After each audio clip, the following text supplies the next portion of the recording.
Good afternoon. I am Art Vandenhouten, the Dean of Academic Life at Flagler College, and it is my privilege to welcome you to this afternoon's ceremony. I'd like to welcome both those of the group who is here in the amphitheater with us, but there are also people joining us from around the world via our live stream in this fairly extraordinary ceremony today. Just a couple of requests, really, before we begin the ceremony. We ask for social distancing purposes that you stay in your assigned seats and that you don't go into the aisles. If you need to use the restroom, of course, you can leave your seats, but other than that, we ask that you remain in those seats. Masks must be worn at all times. As you can see, I am not wearing a mask. We have an exception for speakers because our team will be cleaning the microphones and the podiums in between speakers. But for everyone else, it is imperative, right, in this era, that you remain masked at all times. So we ask that you do that. At the end of today's ceremony, I will return to this podium and I will dismiss you by groups, okay? So I just ask when the sage party leaves the stage that you just wait for a moment, and then I'll sort of direct the groups out in the way that we can most effectively manage the traffic flow. And when you do leave, we ask that you leave and go to your cars and then depart again, right? We're talking about a kind of a very different set of circumstances than would obviously be normally the case. A final, I guess, thought. As we've been for the last year at Flagler College, we are in uncharted territory with today's ceremony. We're doing something that we've not done before. So we humbly ask just a small amount of patience and goodwill as we work our way through this ceremony that rightly recognizes the extraordinary accomplishments of this extraordinary group of college graduates. The ceremony will start in 2 minutes. Thank you.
Good afternoon, ladies and gentlemen. Please remain standing while Walker Mullen, a senior majoring in theater arts, performs the national anthem in a pre-recorded video.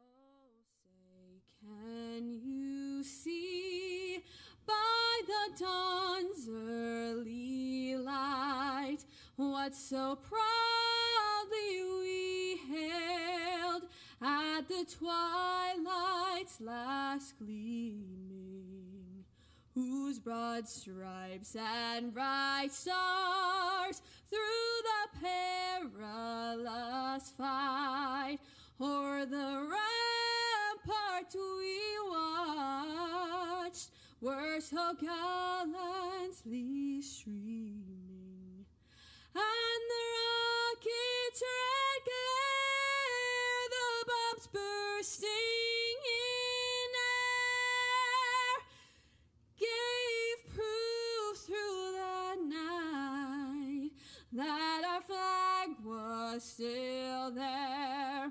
Oh, say, does that star-spangled banner wave o'er the land of the free and the home of the brave?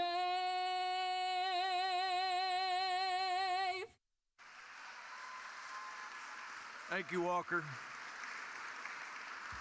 Thank you, Walker. She's my favorite. Please remain standing while I deliver the invocation.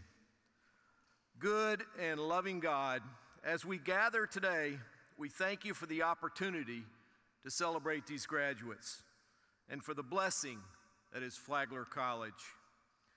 We are grateful for the time we've had together and for the many dedicated members of our college community who so unselfishly gave of their time and talent to bring these graduates to this point in their lives. Thank you also for the knowledge gained, the friendships made, and the dreams and visions these students carry in their hearts. Lord, we ask that you bless this ceremony. May it serve as a lasting memory of utilizing the gifts you've bestowed upon us. Amen. Please be seated.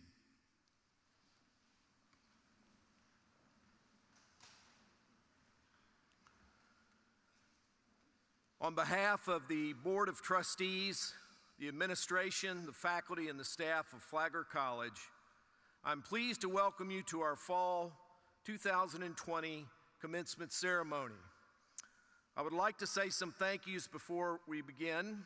First of all, to my wife, Susan, seated in the audience, for her unwavering support over this past very difficult year.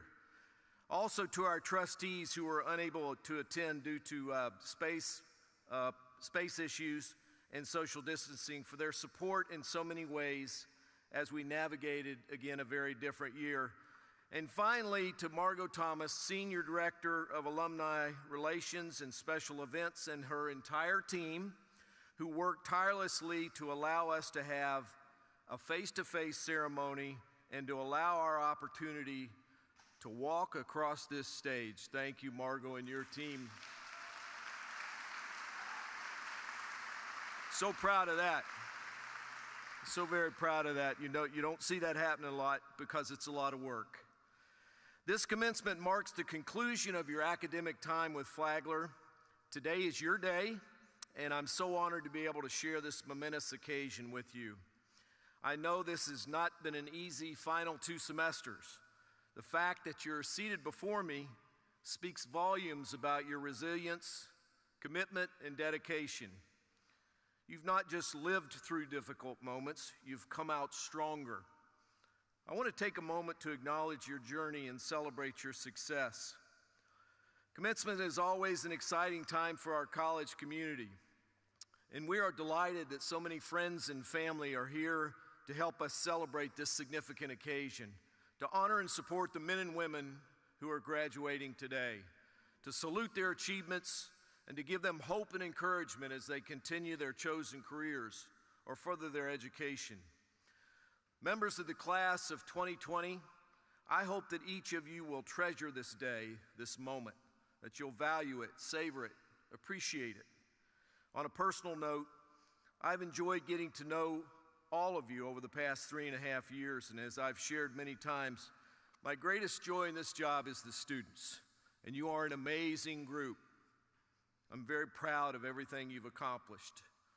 You've worked hard to meet the rigorous requirements and the standards of our college, as well as the expectations of our faculty. The diploma that you will receive today is a symbol of having successfully completed the requirements for a degree from Flagler College, and I'm firmly convinced that every diploma I bestow today is a passport to success, and that every graduate is well prepared to take that next step. Please accept my heartiest congratulations on your achievement in reaching this graduation today. As I look around the audience this afternoon, I see proud family members and friends who have contributed in numerous ways to this occasion. And I know that there are many more watching remotely. All of you have played important roles in helping the soon-to-be graduates achieve their educational goals through your support, your encouragement, and love. I want to sincerely thank all of you for placing your trust in Flagler College. You obviously have placed a great value on education in your home, and that belief has become a reality today. To our talented and dedicated faculty and staff, you have demonstrated your commitment to ensuring that our students receive an excellent education and that they leave our college prepared both academically and as citizens of the world we live in. One element of Flagler College has consistently stood out as a beacon of light. Our faculty and staff truly care about each individual student. I've seen it on countless occasions, and it's indeed what distinguishes us as a college. I also want to sincerely thank our faculty who work tirelessly to transition to remote, hybrid, and a very different type of face-to-face instruction this year. It has truly been transformative learning at its finest. My heartfelt congratulations and thanks to our faculty and staff. So members of the class of 2020, enjoy this moment and take pride in your accomplishments. But as you sit here this afternoon waiting to receive the diploma that you have earned, I encourage you to think about the family members, the faculty and staff who've helped you arrive at this place in time. I'd like to leave our graduates by reflecting on how much this class has triumphed. I'm drawn to Angela Duckworth's book, Grit, The Power of Passion and Perseverance. Indeed, Duckworth defines grit as the combination of passion and perseverance. Just the fact that you're seated here today shows that you're not a group of, as she states, fragile perfects who know how to succeed but not to fail. No, you are individuals who learn how to harness your passion and to keep growing and learning, no matter the obstacle placed in front of you. I honestly don't think in my 45 years in education that I have ever been prouder of a graduating class. As you know, our core values are transformative learning, respectful and inclusive community, citizenship with integrity, and thoughtful stewardship. You exemplified all these at a very high level, and I commend you. We're a community of inquiry that values freedom of expression and the teacher-student bond. Indeed, transformative learning did take on a unique path this year. You embraced a respectful and inclusive community throughout your career and by your respect for each other, especially during the pandemic. You demonstrated citizenship with integrity by your extensive service to our community and your willingness to take individual responsibility for your health and the health of others. And finally, you exemplified thoughtful stewardship by the care you demonstrated not only to our historic buildings and natural resources, but most importantly to each other. Well done, class of 2020. You have my highest admiration and hearty congratulations on your success. Thank you.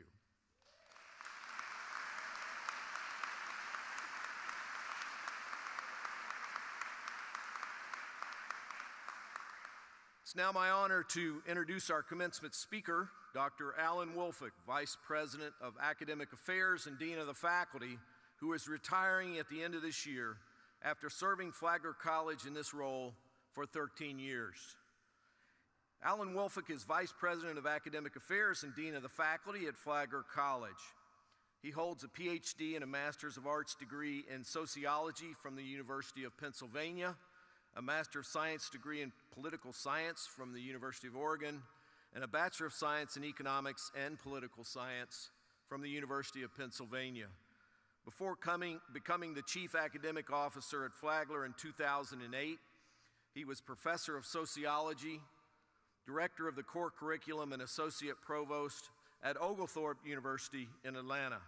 He has published extensively on social and political theory, contemporary culture, public intellectuals, and film. Edited volumes on the works of Thomas Masaryk and Philip Rieff, and twice has been a National Endowment for the Humanities Fellow. Since arriving at Flagler, Dean Wolfick has worked extensively with the faculty to establish a system of shared governance, developed a program for first-year students, and expanded the faculty and curriculum. Most recently, he has led the effort to develop a college-wide strategic plan. Vice President Wolfick oversees the faculty, academic affairs staff, and all aspects of the academic program. Please join me in welcoming Dr. Alan Wolfick to deliver our commencement address.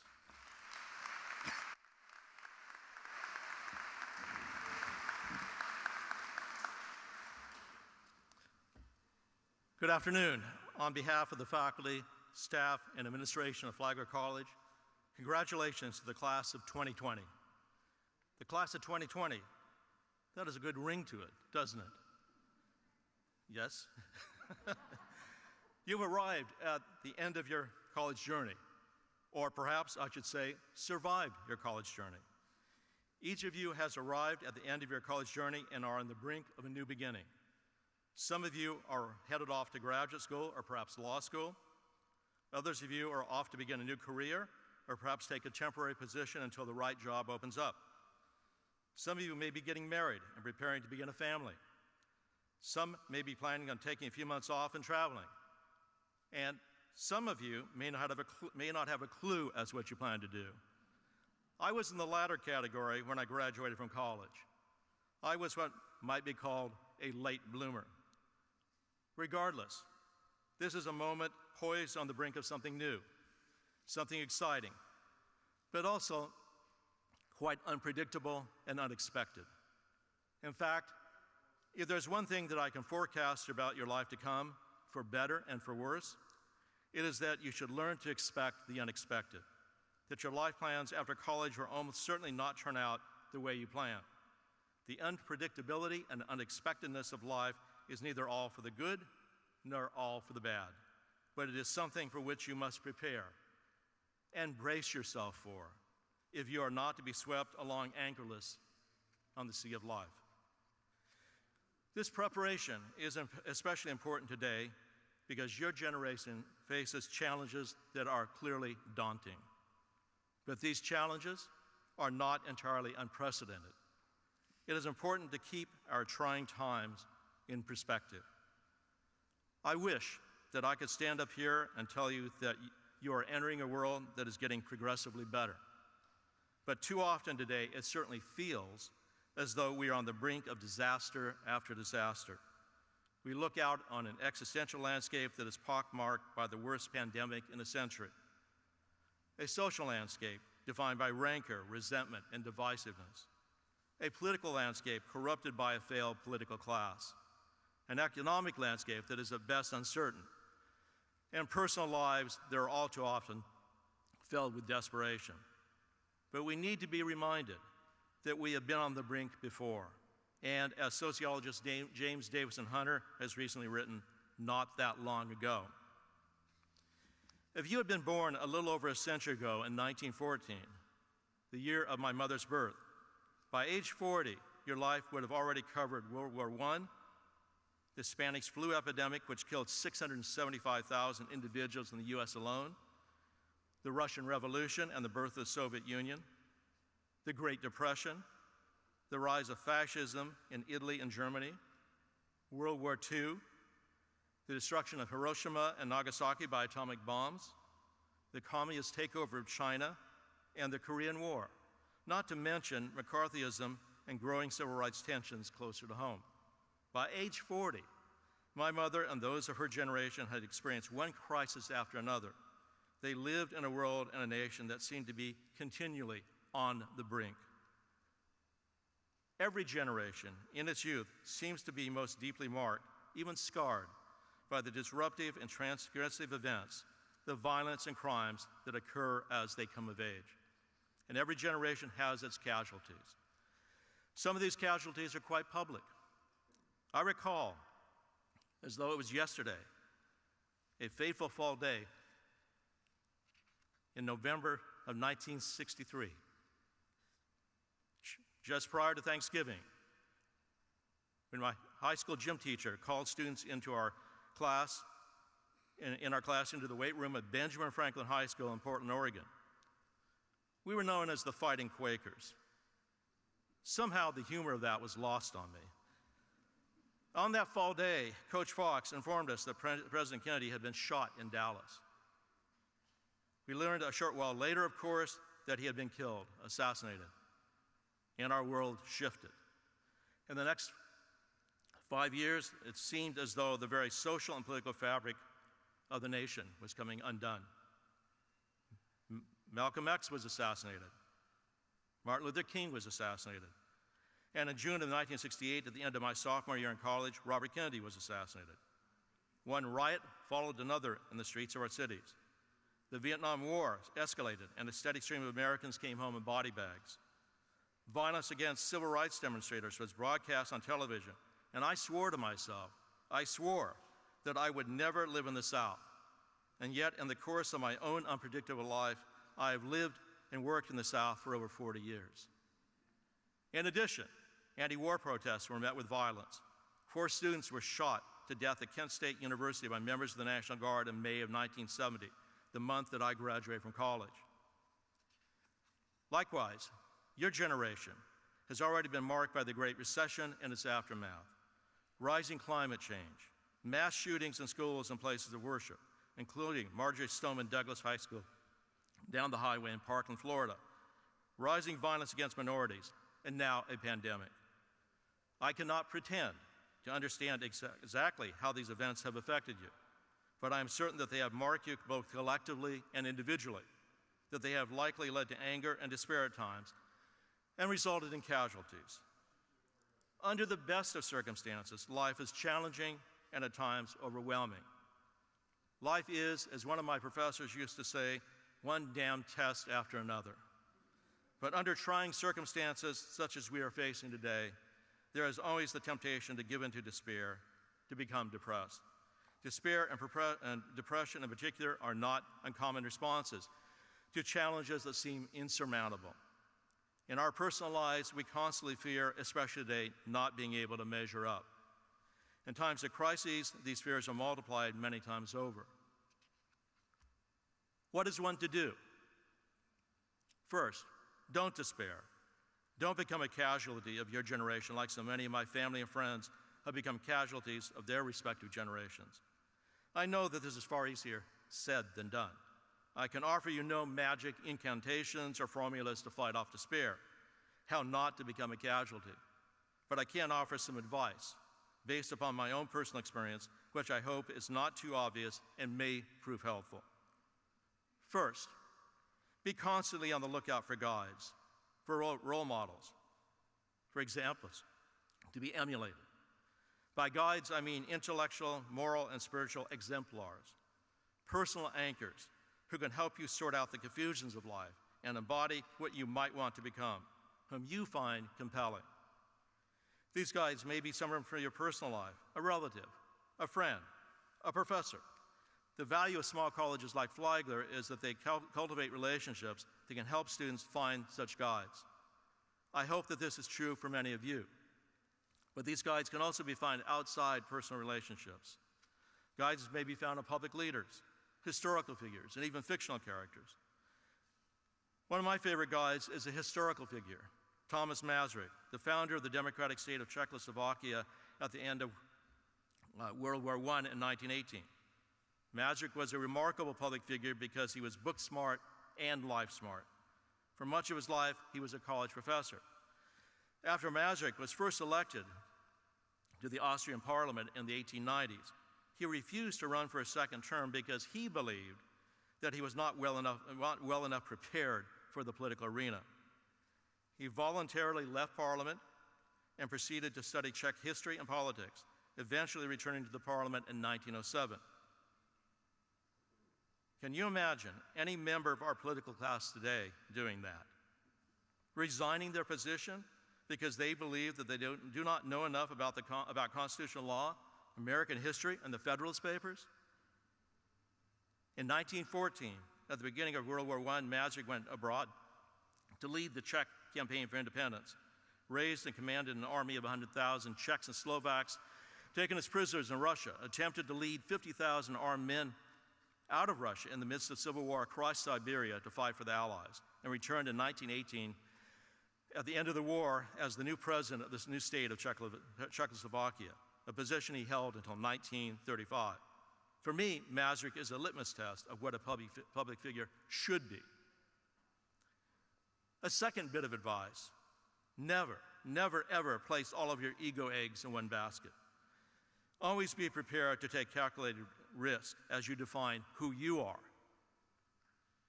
Begin by always having a backup plan, an alternative agenda. For example, as many of you enter the job market for the first time, you must be prepared to be rejected many times over. And once you find a position, no matter how ideal, you must always be prepared to leave. Always have your resume up to date. Always be on the lookout for something better. Do not become complacent or accepting of your situation. Remember, no one defines you.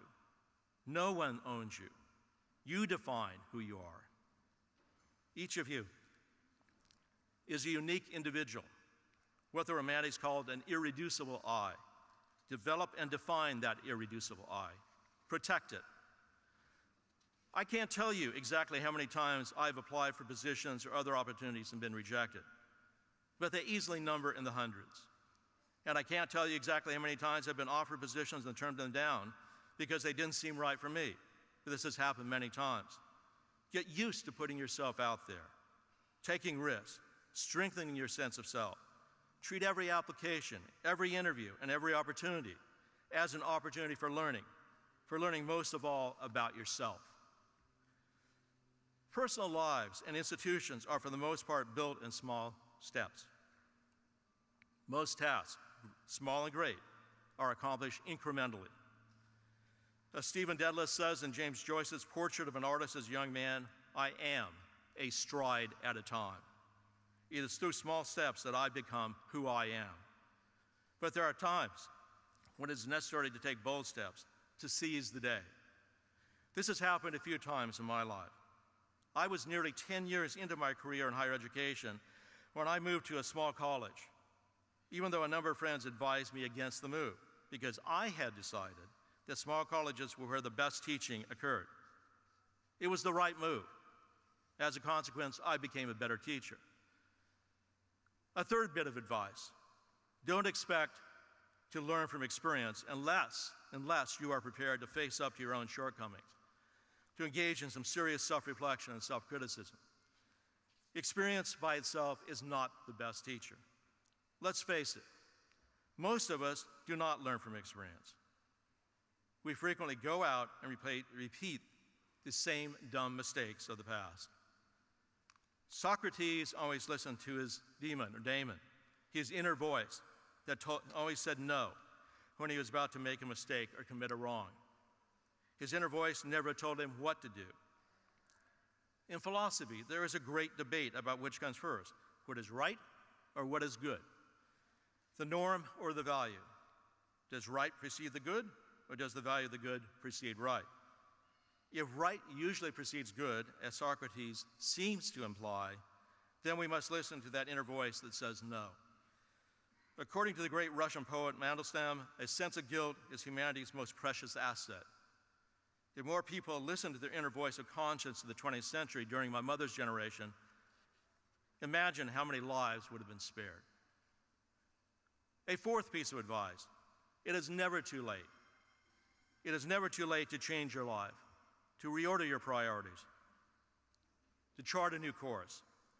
In my own life, my wife and I decided to have a child just short of my 50th birthday.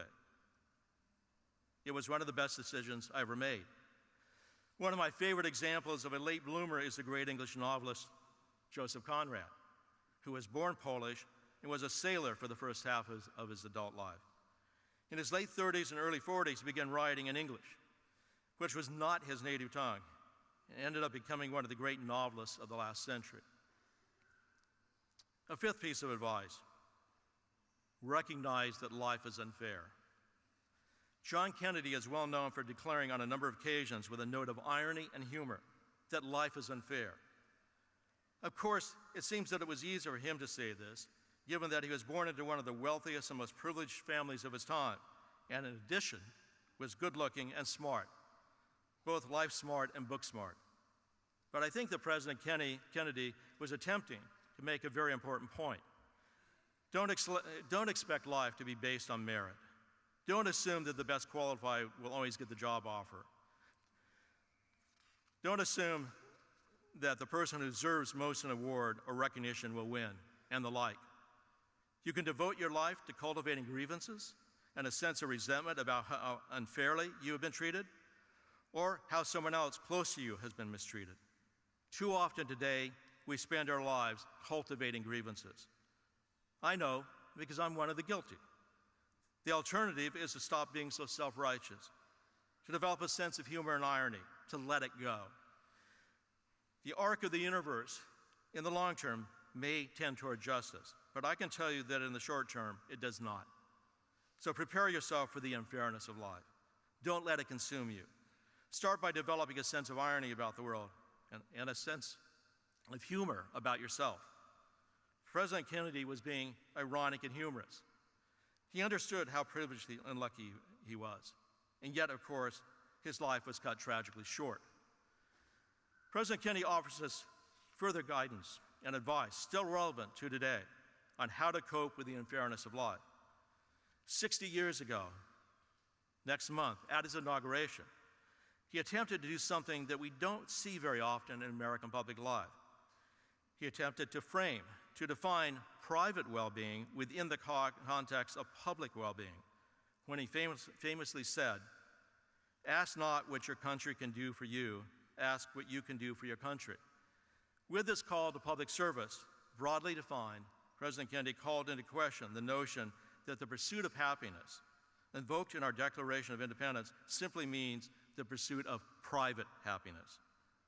As the political philosopher Hannah Arendt has argued, the pursuit of happiness was originally defined in public terms that we have lost. But I'm not convinced that it is completely lost. I believe that I see the beginnings of a new concern with public well-being in your generation, my son's generation, even as my generation fades.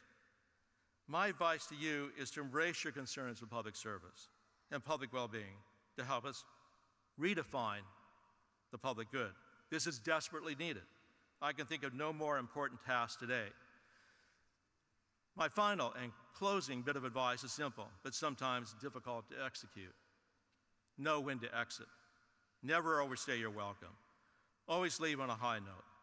That time comes for me as I leave the stage of higher education at this moment.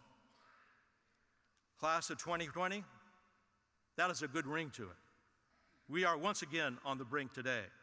These are daunting times, but they are not unprecedented times. You are also on the brink of a great new beginning. Brace yourself for the future. Meet the trials of an unpredictable life head on. I know that you are up to the challenge. Thank you.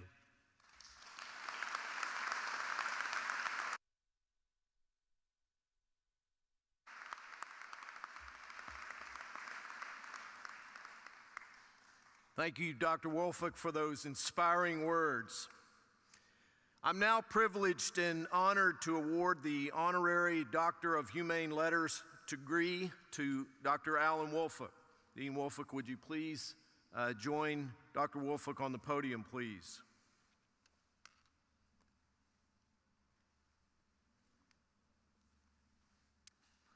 Dean Vandenhouten, excuse me, would you please join Dr. Woolfolk on the stage?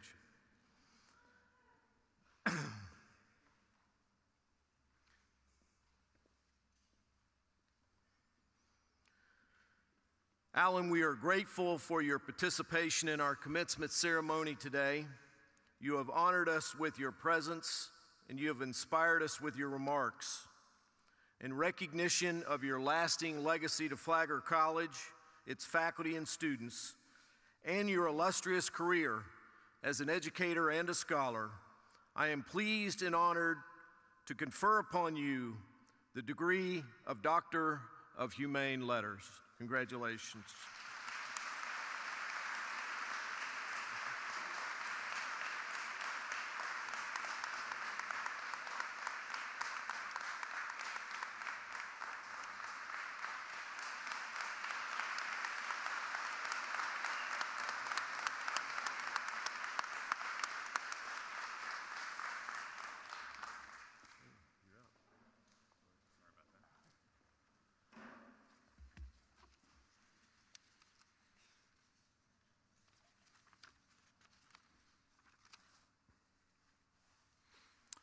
Because final grades are not due to the Office of the Registrar until the Friday prior to commencement, the names of our honor graduates today do not appear in the printed program. Those students who have distinguished themselves with exceptional academic achievement today wear the red and gold honors cords. Students who have earned the cum laude distinction have an overall grade point average of 3.5 to 3.69. As your name is called, will each student please rise, remain standing while all of these students have been acknowledged. I ask that everyone hold your applause until all of these students have been recognized. Chana B. Aldridge, Jillian K. Brinko, Logan Rada Clark,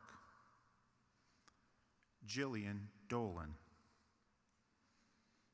Michelle Dykehouse,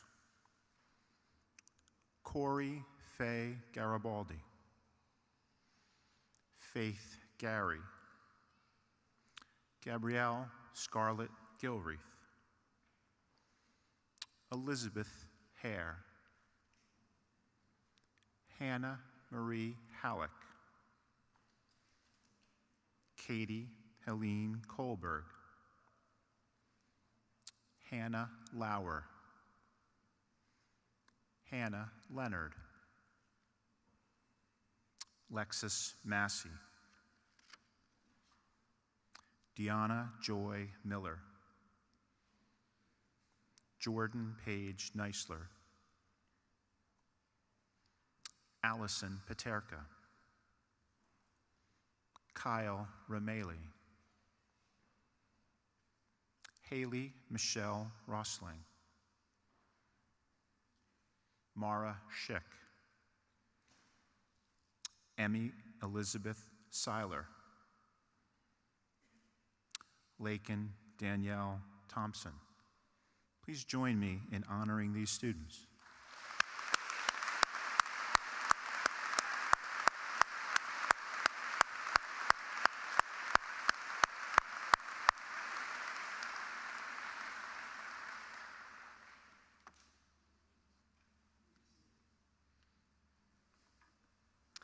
Students who have earned the magna cum laude distinction have an overall grade point average of 3.7 to 3.89. Will each student please rise and remain standing until all of these students have been acknowledged? Please hold your applause until all of the students are recognized. Tejas Rahendra Badgahar, Ashton Lee Bishop, Emmeline Rachel Bruce, Hannah Rose Carlsword, Penelope Inez Catter, Mary Hannah Coyle, Megan Deakins, Derek Alexander Eanes, Perry Funk, Sarah Marie Gust, Robert Joshua Maxwell Hammock, Abigail Claire Haynes, Julia Lauren Holliday, Rachel Elizabeth Holt, Ray Hull, Chelsea Faith LaValle, Charles Grayson Lawrence, Caroline Patricia Martin, Autumn Taylor Parker, Bonnie Elise Robertson, Richard Savage, Rachel Lynn Thompson, and Kate Walsh. Please join me in honoring these students.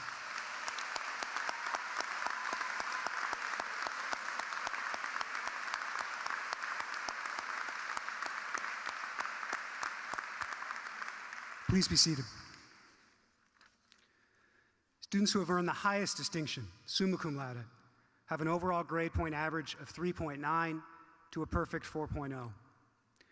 Will each student please rise and remain standing until all of these students have been acknowledged? And please hold your applause until all the students are recognized. Stephanie Danielle Adair, Jillian Corrales, Gabrielle Marie Gross, Brittany Howley, Chloe Mason, Kelly Lauren Nicholas, Brittany E. Shell. Please join me in honoring these students.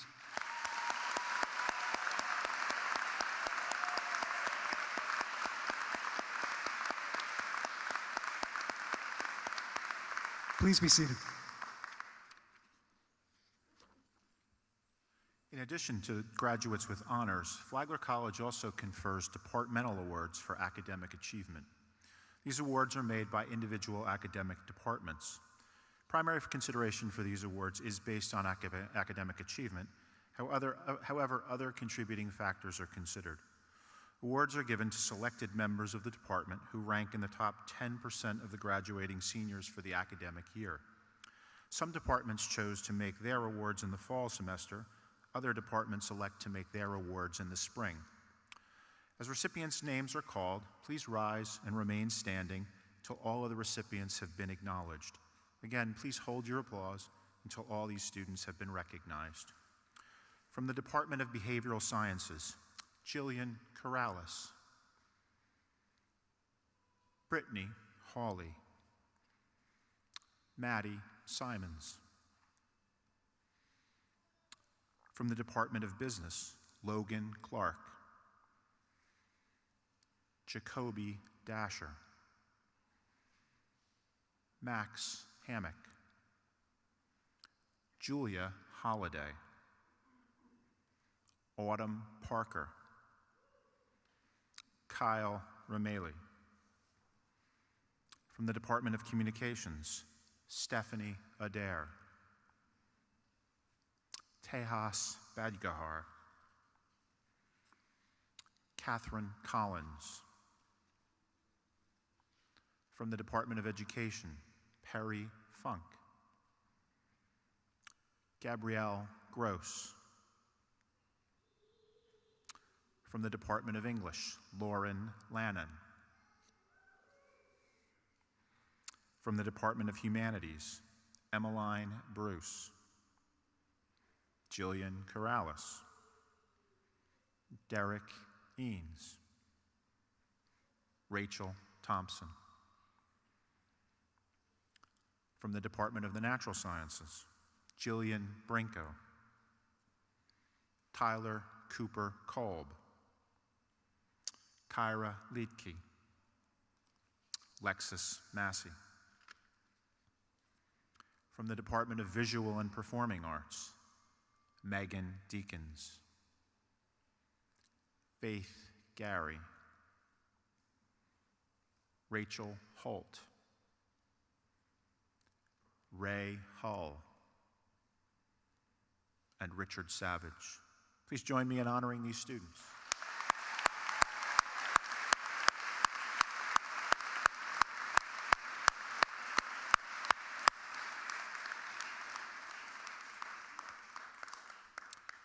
When this class enrolled at Flagler College, they attended a convocation ceremony where they held aloft a railroad spike.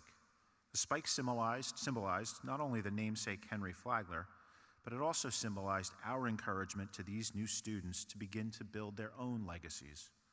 Today, after the graduates receive their diploma from President Joyner, Dr. Sandra Miles, Vice President of Student Affairs, will present them with their ceremonial spike to remind them and to encourage them to continue to create their own legacies. Will the graduates please rise? You guys can sit, I'm sorry. Forgive me. Honestly, the department people, thanks. Now, will the graduates please rise and come forward to receive your diplomas? Students in the Masters of Arts and graduates of Flagler College's Honors Program will be the first recognized in today's ceremony. Members of Alpha Chi, the college-wide academic society, honor society, are designated through the wearing of green and blue cords. Students who are members of honor societies from their academic majors are wearing cords or pins from those societies on their stoles. Veterans and those currently serving wear red, white, and blue colored honor cords.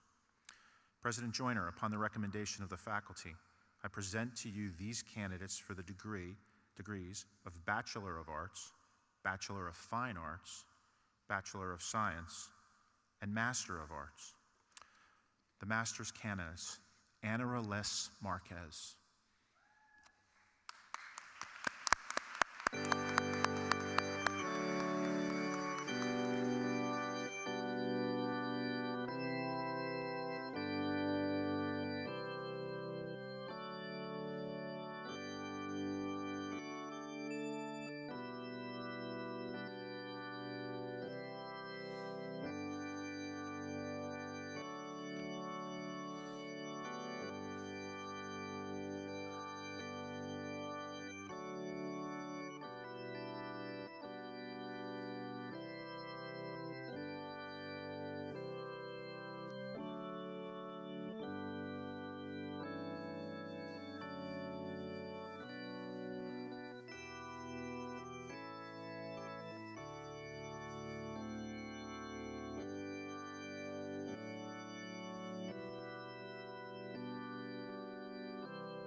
Honoralis Marquez. There we go.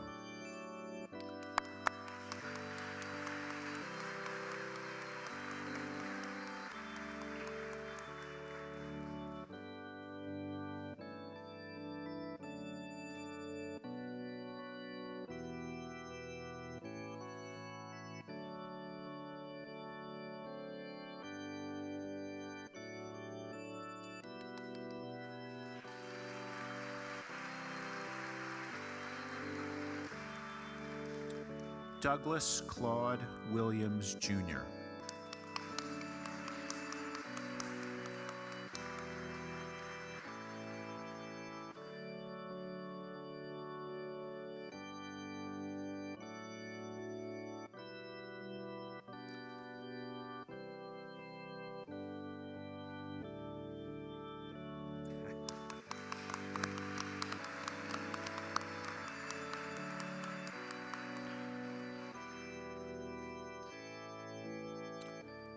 the graduates of the honors program, Stephanie Danielle Adair, summa cum laude.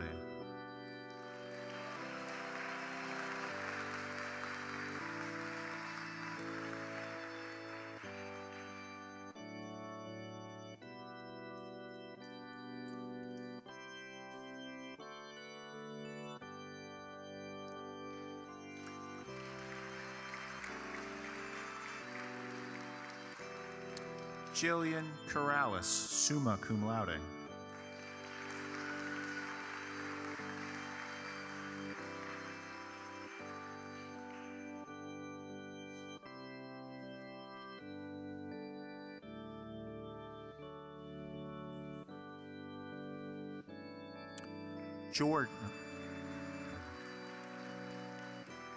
Jordan Mark, cum laude.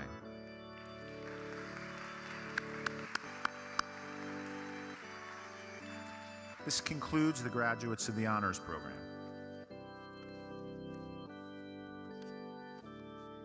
Amy Lee Acevedo.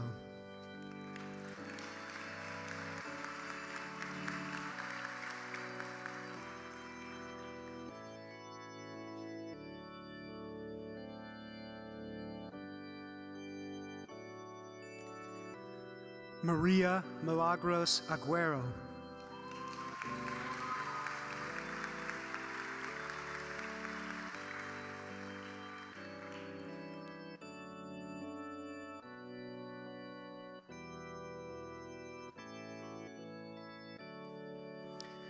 Shayna B. Aldridge, cum laude.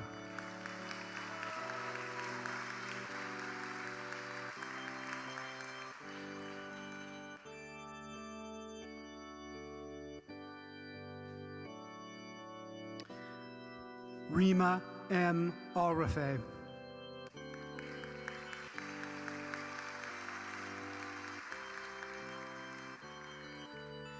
Estefania Alvarez.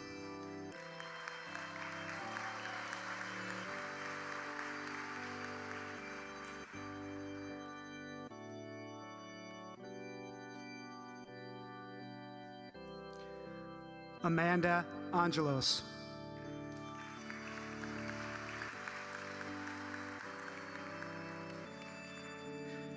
Tejas Rahendra Badgahar, magna cum laude.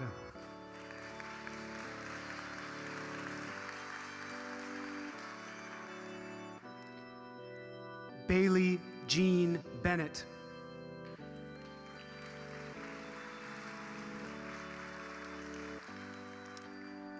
Ashton Lee Bishop, magna cum laude.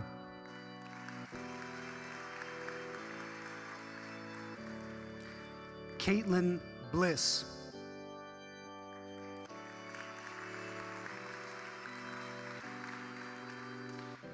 Ivana Caprizi Boyd.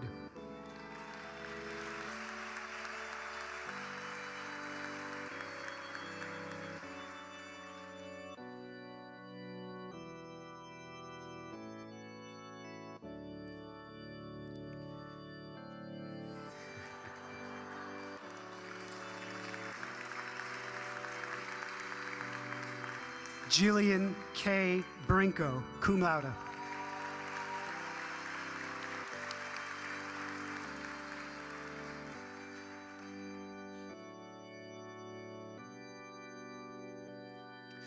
Brianna Marjorie Briotti.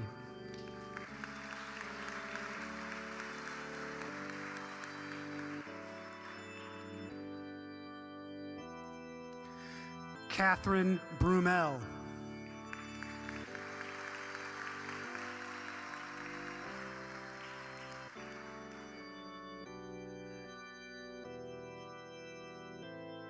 Summer Brown.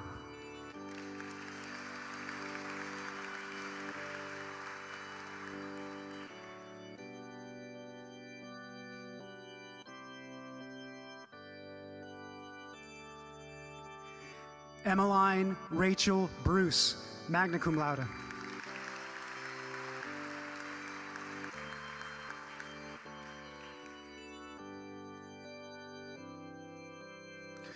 Audra Buchanan.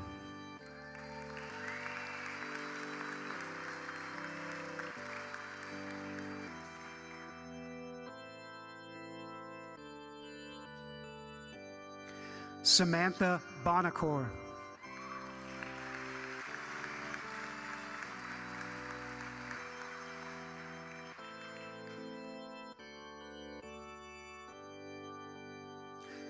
Danielle Marie Burbank.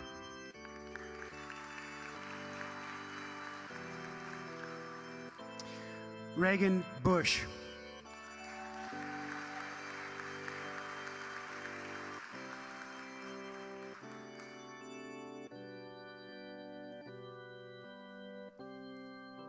Franco Camacho.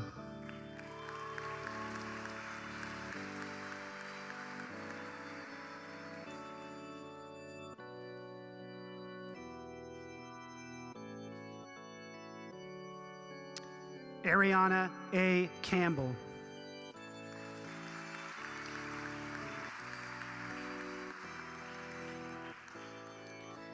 Hannah Rose Carlsword, magna cum laude.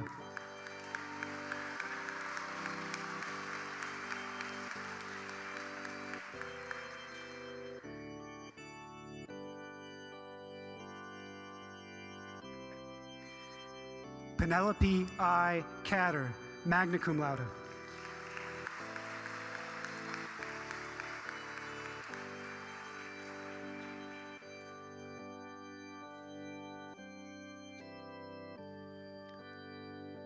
Bailey West Champ.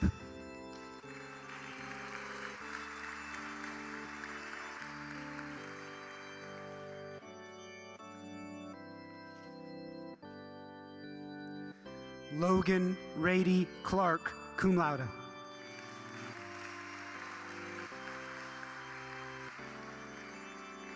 Malin Clark.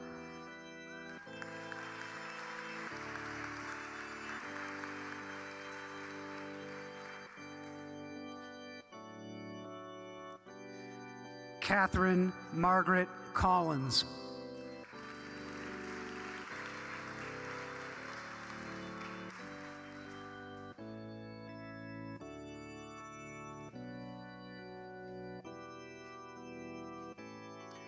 Daniel Edward Coriel.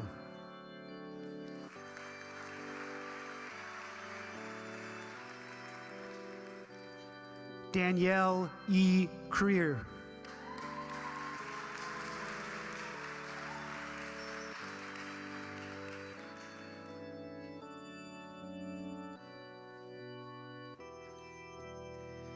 Jared Cross.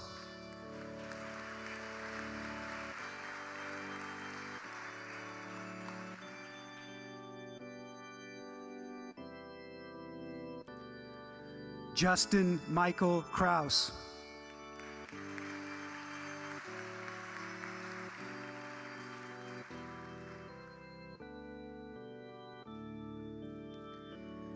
Nikel Cuffey.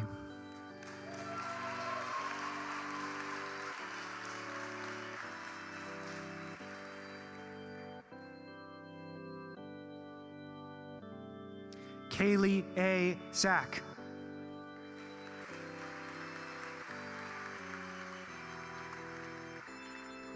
Cora Marie Daly.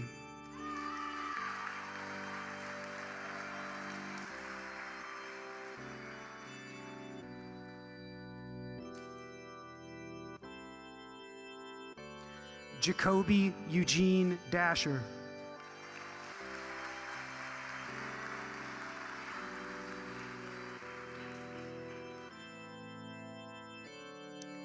George William Dougherty.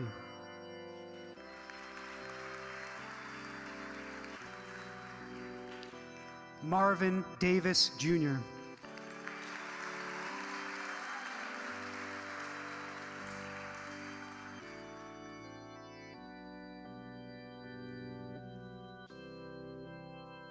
Sydney Day.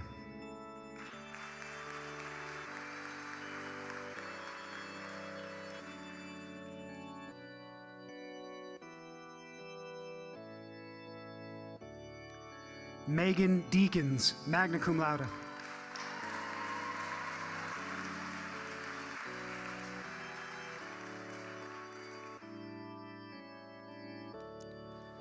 Jessica Avis Denman.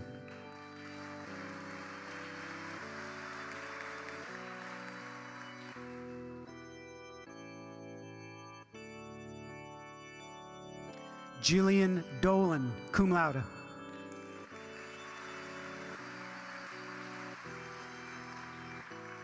Sarah Ann Doty.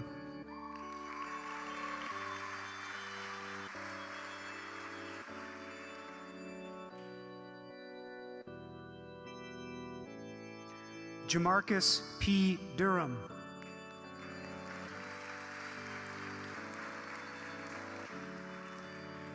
Michaela Dykhouse, cum laude.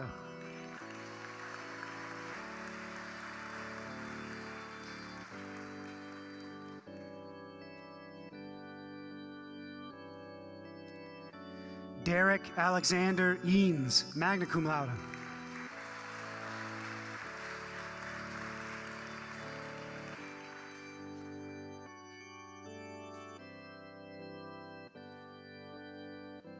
Sophia Estevillo.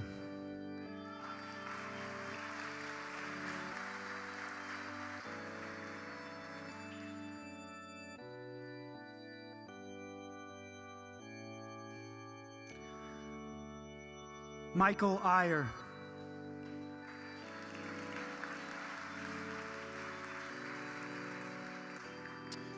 Rosemary Marjorie Eink.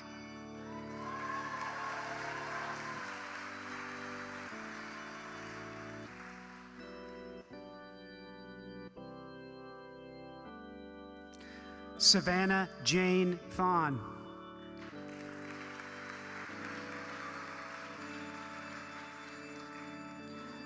Elizabeth Delia Fensterwald.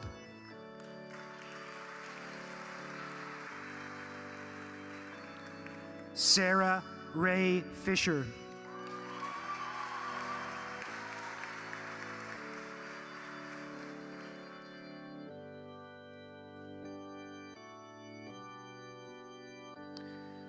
Christian Rails Fletcher.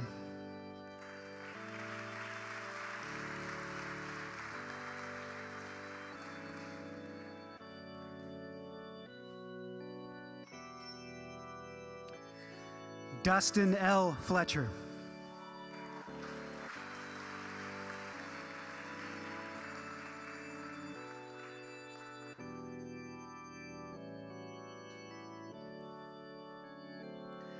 Annabelle Saylor Fleury.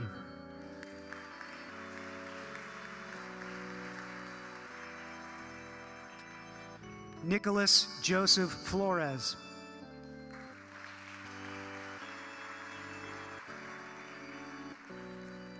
Matthew Franco.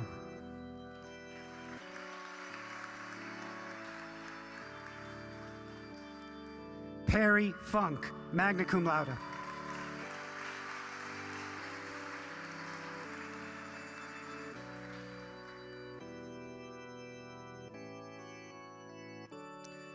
Dylan Edward Gabor.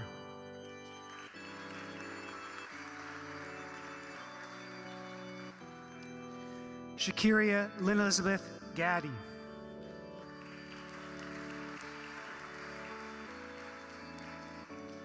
Amanda Gallo.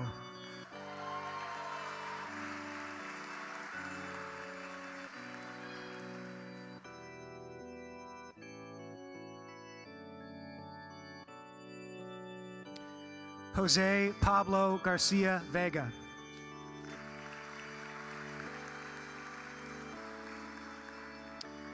Corey Faye Garibaldi, cum laude.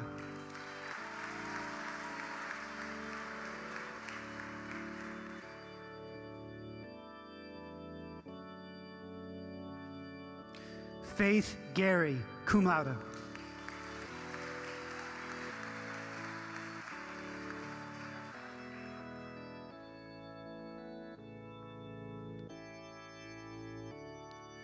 Colby Alexandra Gelbaugh.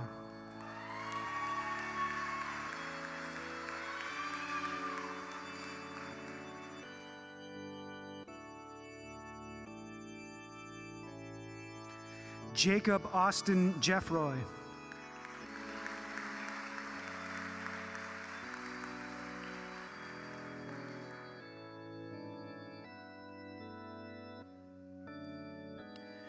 Gabrielle Scarlett Gilraith, cum laude.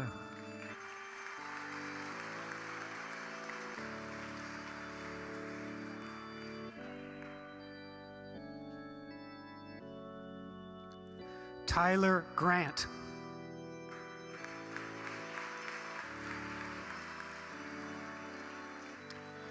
Gabrielle Marie Gross, summa cum laude.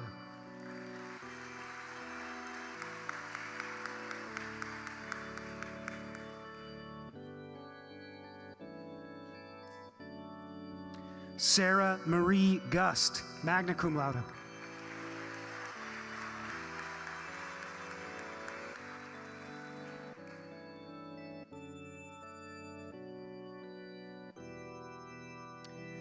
Joaquin Gutierrez Vargas.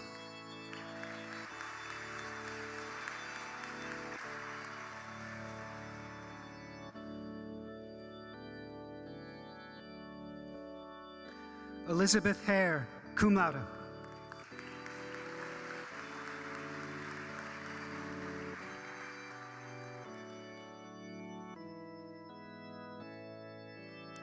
Hannah Marie Halleck, cum laude.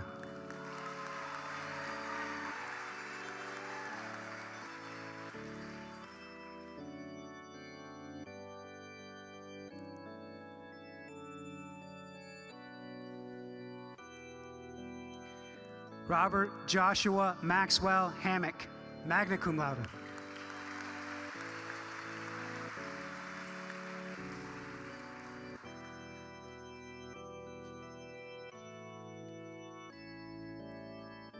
Peter Harrigan, Jr.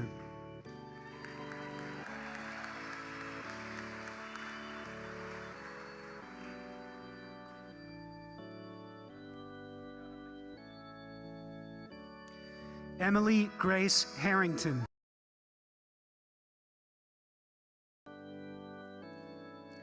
Ray Hole, magna cum laude.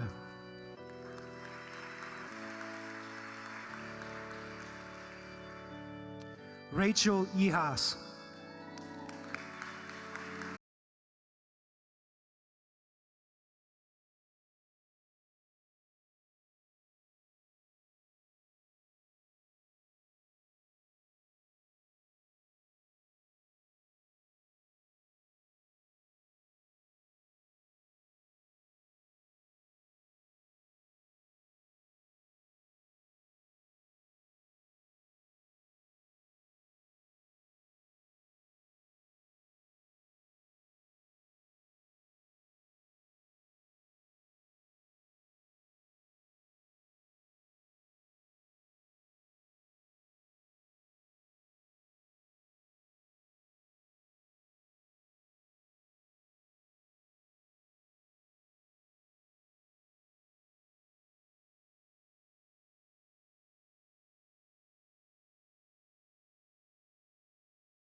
Kimberly Danielle McLester.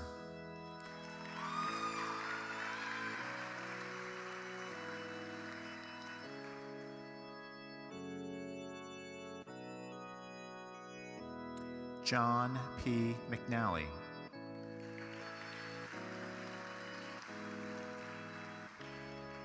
Adrian McNeil.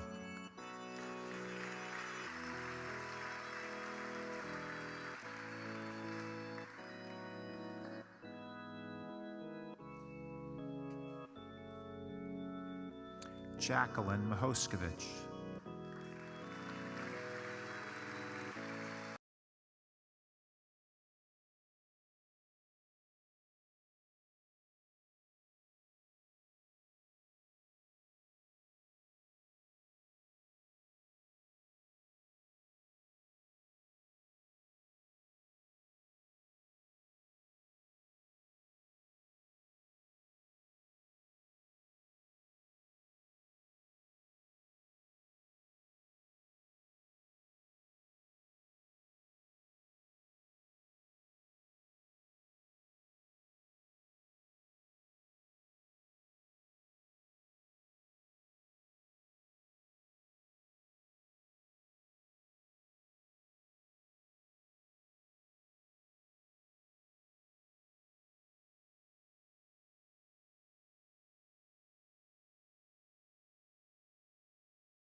Keely Palso.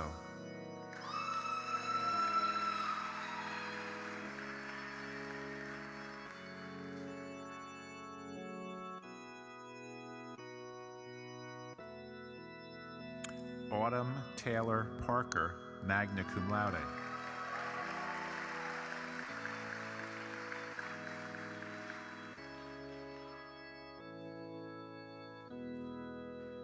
Ethan J. Pates.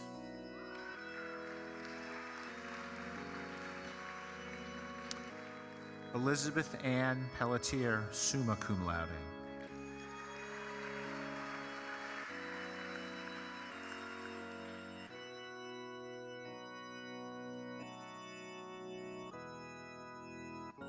Allison Paterka, cum laude.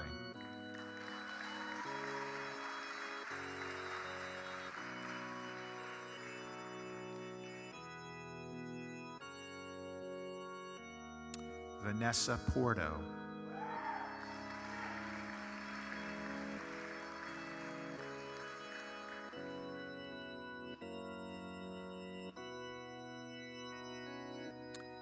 Zachary Racine.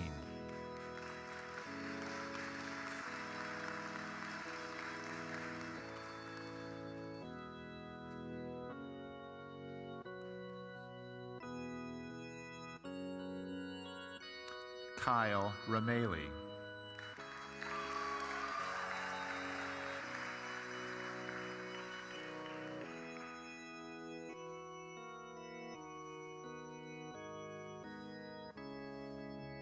Hannah Resnick.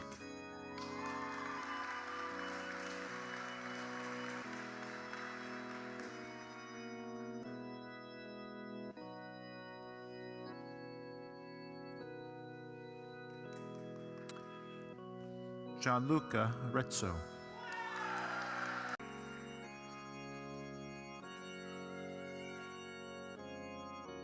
Faith Elise Rosenfeld.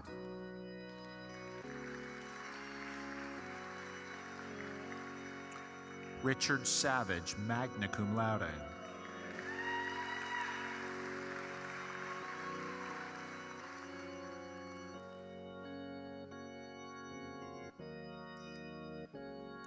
Victoria Rose Scanlon.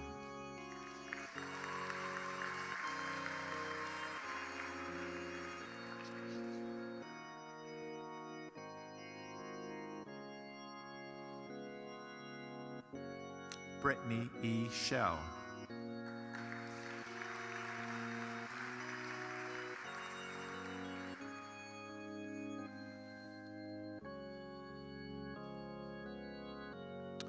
Jacob Samuel Schiavone.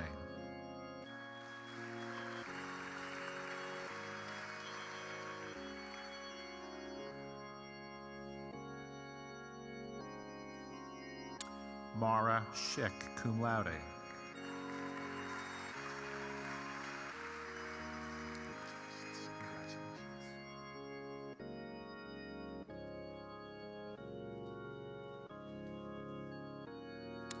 Megan Frances Schott.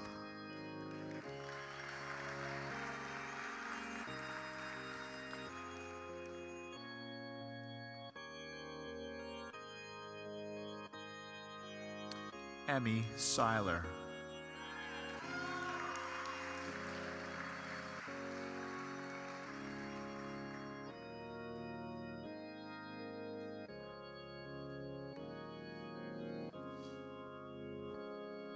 Gabriella Rose Serp.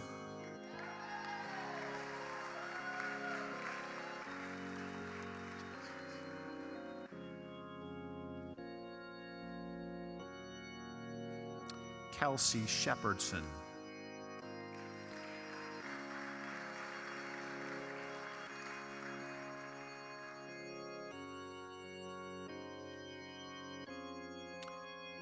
Josh Schrouder.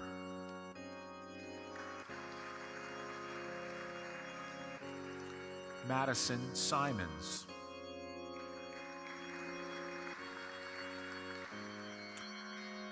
Emily Sharon Skinner.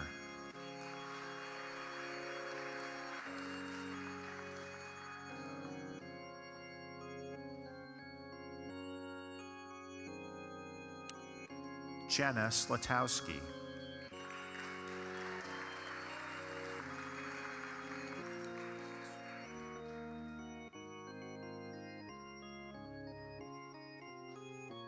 Karen Sovine.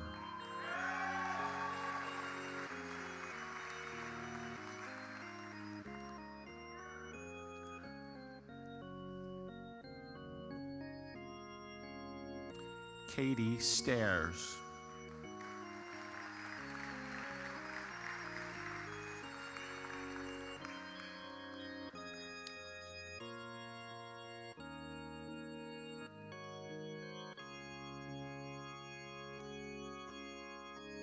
Jake Andrew Stepienski.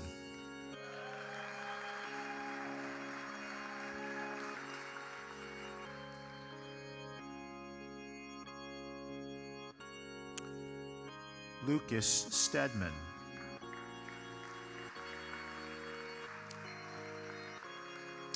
Anna Stewart.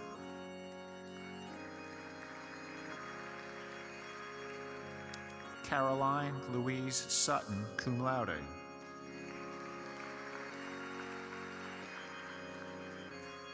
Alejandra C. Taveras.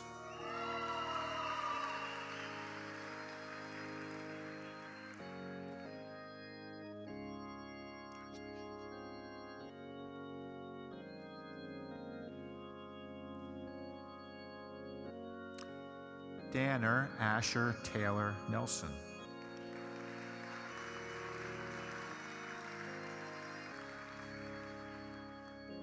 Michael Thane.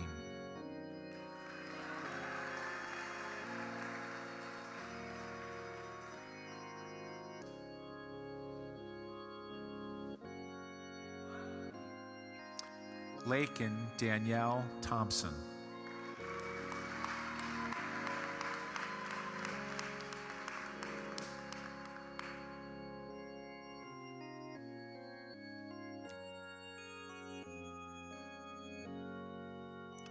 Rachel Lynn Thompson, magna cum laude.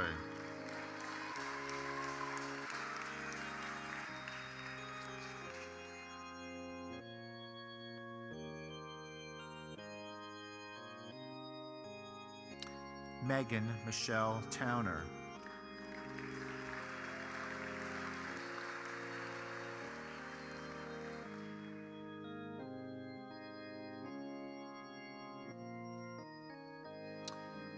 Evan Russell Olsch.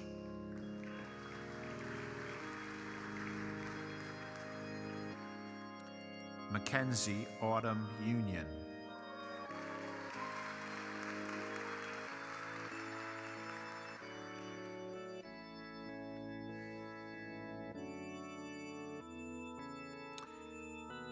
Brianna Renee Valente.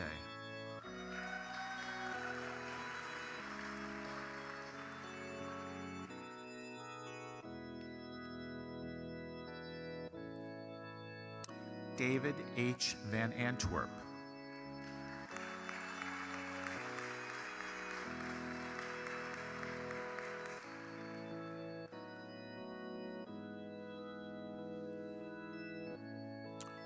Olga Viade, cum laude.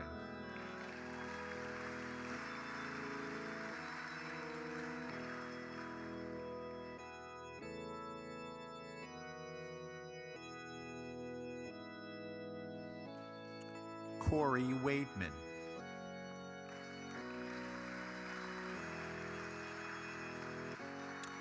Kate Walsh, magna cum laude.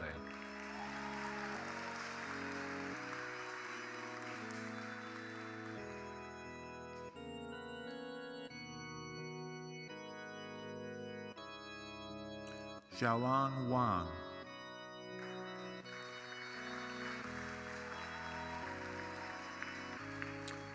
Emily Jane Weber.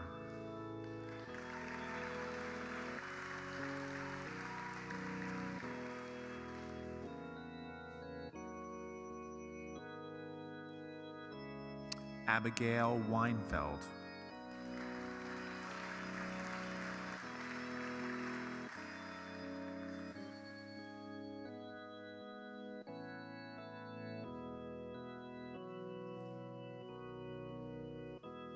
David Joseph Welch.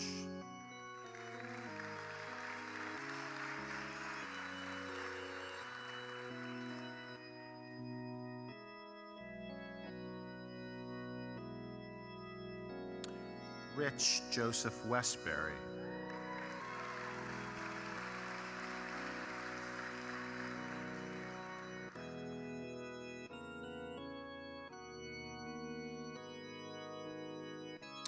Chloe Wheeler.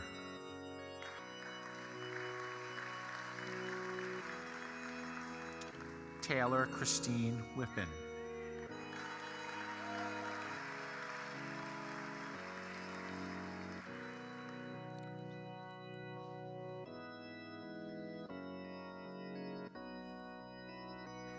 Erin Lee Wilder.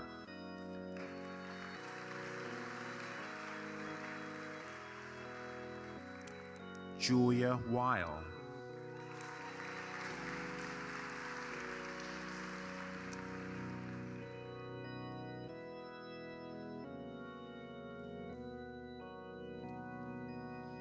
Rebecca Ann Williams.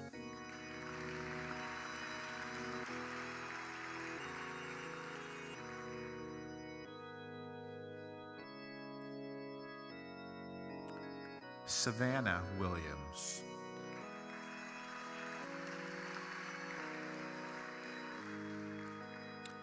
Mateus Quaid Windsor.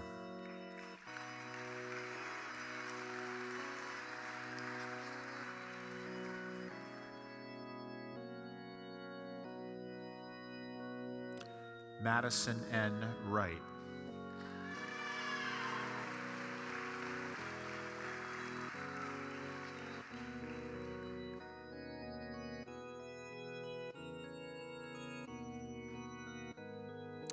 Joseph Anthony Zazula.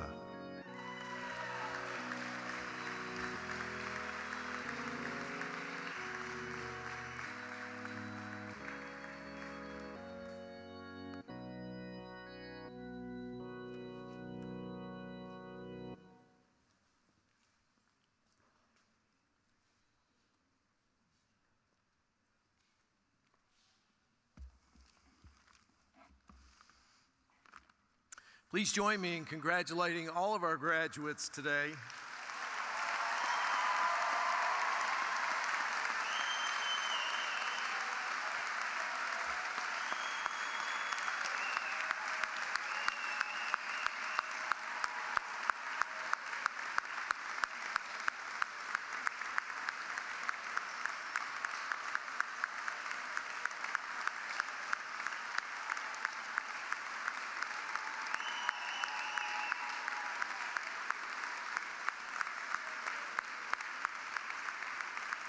Thank you. Thank you. And now for the official conferring of degrees, will the candidates for the master's degree please rise?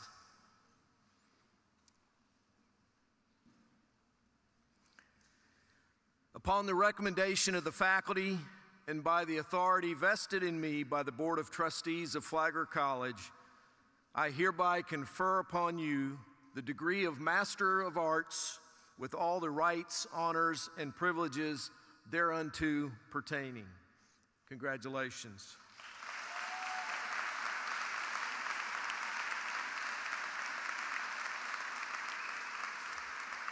Will the candidates for the bachelor's degree please rise? That's the rest of you.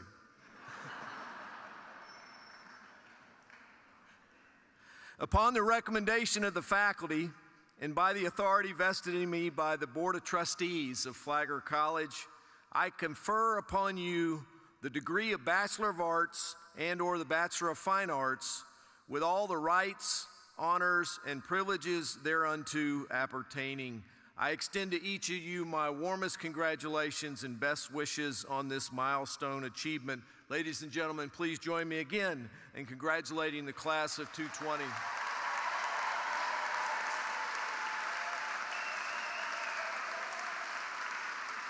Thank you. You may be seated.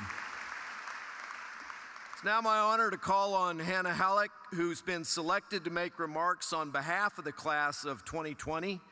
Hannah joined Flagler from Bowling Green, Ohio, and is graduating with a degree in international studies with an emphasis in anthropology and a minor in environmental studies. Hannah is currently applying for graduate schools as she wishes to continue her education upon graduation. Hannah was selected among many worthy candidates to represent the graduating class. Please join me in welcoming to the podium Hannah Halleck.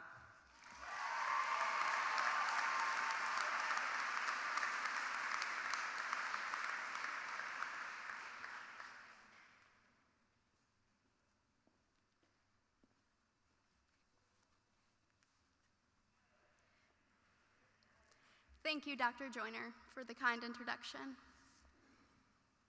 Friends, family, professors, loved ones, Flagler faculty and staff, and everyone tuning in, thank you for being here with us today.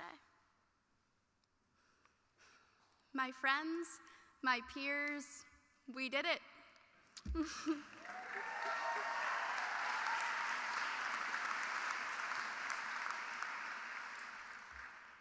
I know I'm not speaking for myself when I say there's a feeling of immense pride on this day. After surviving multiple hurricane evacuations, a pandemic, a hectic election season, and countless other road bumps, all I have to say is that the real world better watch out for us. No matter what your 3 majors and 4 minors were, I know that you worked hard to get to this stage, and it did not go unnoticed. Flagler College has been my home for the last 3.5 years, and I know each of us have a wonderful connection and different story to this wonderful place. That is what makes it so beautiful and why it is such an honor to stand before you today representing our class. I am certain that our experiences at Flagler College are like no other college there is. We have made connections that will truly last a lifetime here. Flagler has given us a faculty and staff that cares about us like their own children and truly want us to succeed, both inside and outside the classroom. How beautiful and rare is it to find such loving mentors at an age when life can bring so many challenges.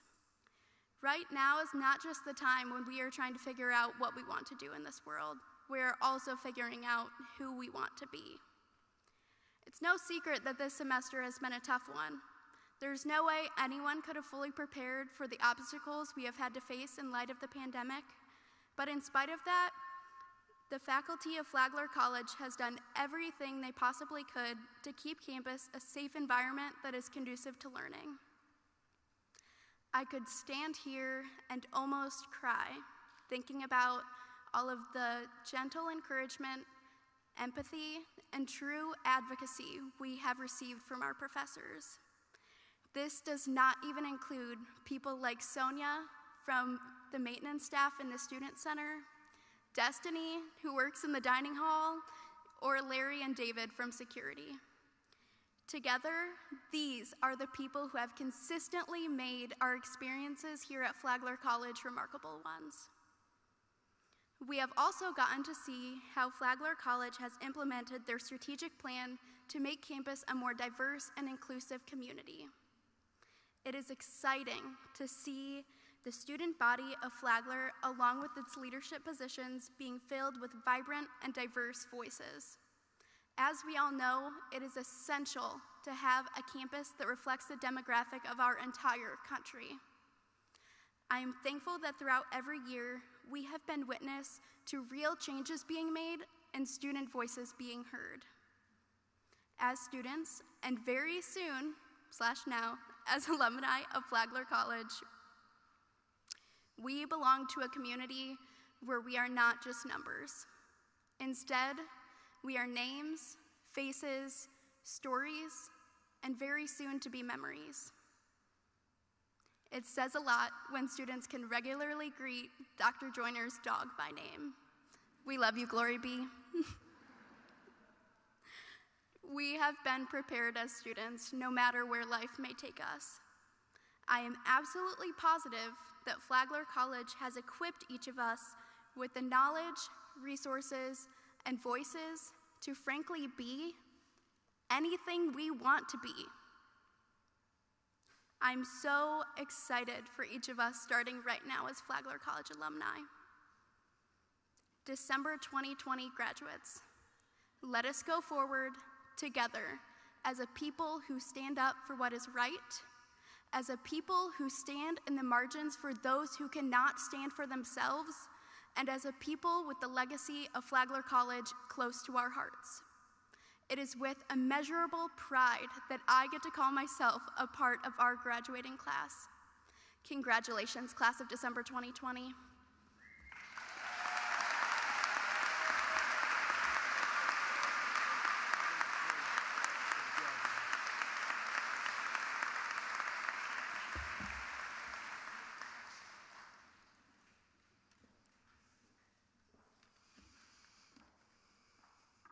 Thank you, Hannah. That was amazing. As Hannah mentioned, you are now alumni of Flagler College. Mr. Jeffrey Garrison, class of 2006, wishes to extend to you a welcome from your Alumni Association. Mr. Garrison.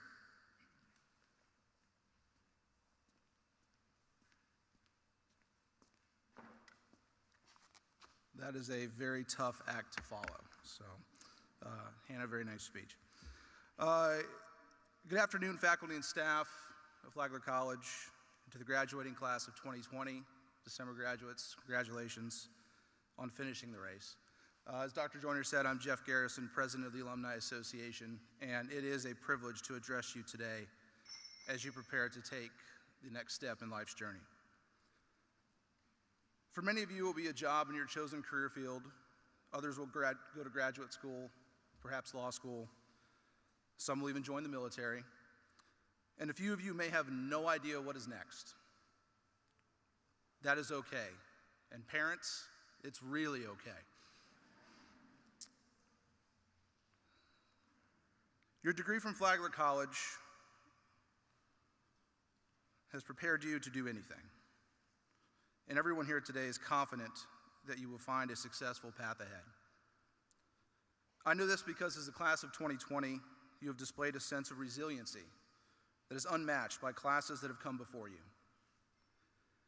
Many of you have navigated hurricanes that flooded the campus, the inauguration of a new college president, the launch of a tremendous strategic plan, and of course, a worldwide pandemic that forced you to adapt to online learning with little time for acclimation. Quite the list of events to work around while also working on a college degree. But in the words of Henry Flagler, there has never been anything worth obtaining without grief or suffering and disappointment. Please join me again in applauding these amazing graduates.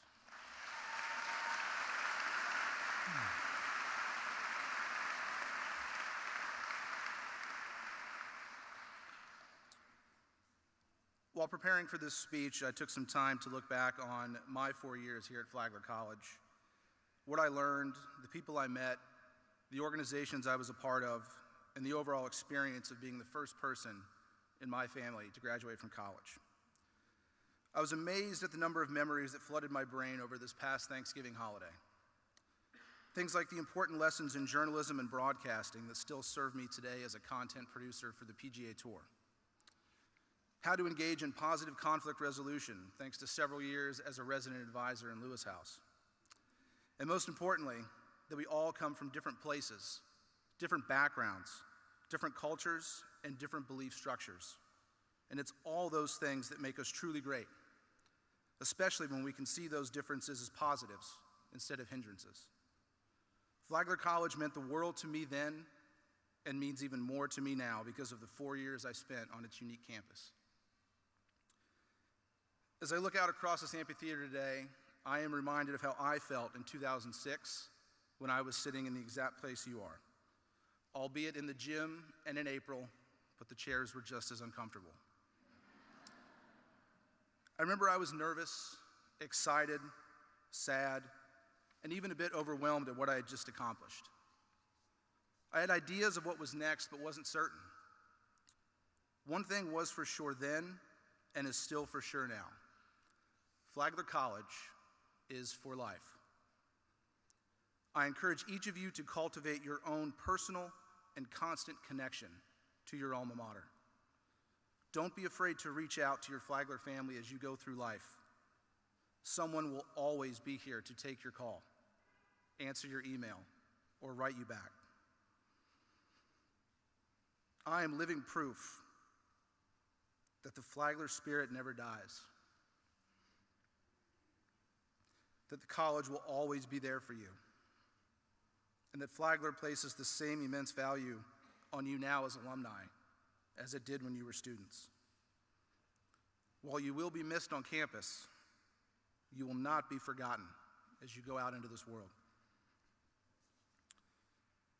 Lastly, I want to encourage you, when the time is right, to give back to Flagler College in whatever way you feel is appropriate. Without alumni who give back, Flagler College cannot operate at the level that it does. Your education was made possible by alumni who came before you and felt compelled to give back so that students and future generations of saints like you all could experience Flagler College to the fullest. I realize the uncertainty of the moment, but I promise that giving back, however you can in the future, will be just as fulfilling as your time here was. In closing, I want to congratulate you again on finishing the race. I know it was not easy, and that you had to overcome myriad personal and public endeavors along the way. Many of you will leave St. Augustine in the coming days and weeks, but before you do, I challenge you to look back on your time here at Flagler College. Look back on the near misses, the triumphs, the relationships, and all the experiences that defined your time here. I also challenge you to draw inspiration and purpose from those experiences as you go through your life. Never forget what Flagler College stands for and the core values that make up this great institution. Transformative learning, respectful and inclusive community, citizenship with integrity, and thoughtful stewardship. These values served you well as students at Flagler College, and they will continue to serve you positively in your adult life. You should feel proud of what you have accomplished here and look forward to what you stand to accomplish because of your time here. Congratulations. Thank you.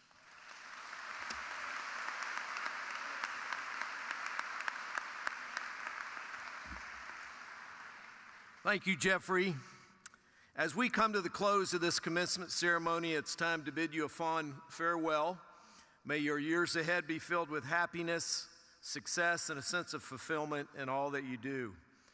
You go with the pride of this institution, with our admiration and respect, and with our hopes and aspirations for the future. And while we say goodbye for now, we hope to see you at alumni events in the future. Flagler College will always be your college home. To help celebrate your college home, I'm excited to invite you to participate in a group singing of our alma mater.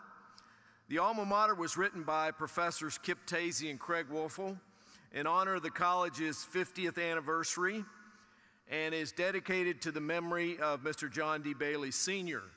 Will everyone please rise as we sing our alma mater together? It's on page 37 of your program, I think. Led by the Flagler College Chamber Choir. Please remain standing through the recessional.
Thank you.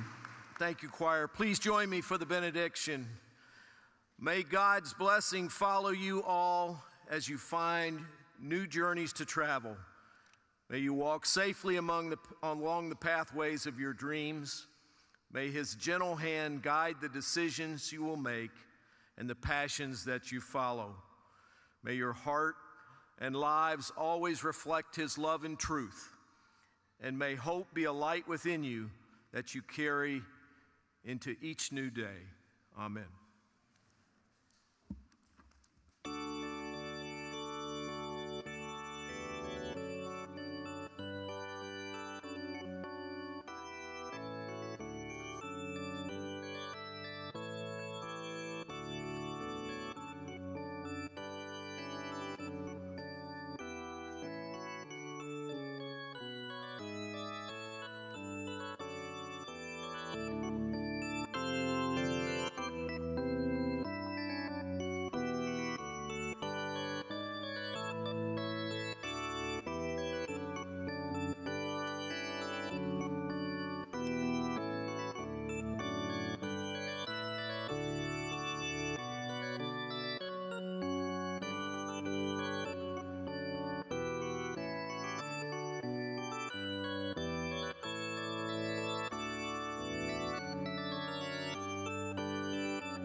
Okay, we'll start by dismissing again. Let me just offer my congratulations to everyone and thank you. Anyone who is seated in the pit area, in the 300 level, and all those in ADA seats may now leave. And again, we ask that you go to your cars and depart. Again, thank you and congratulations.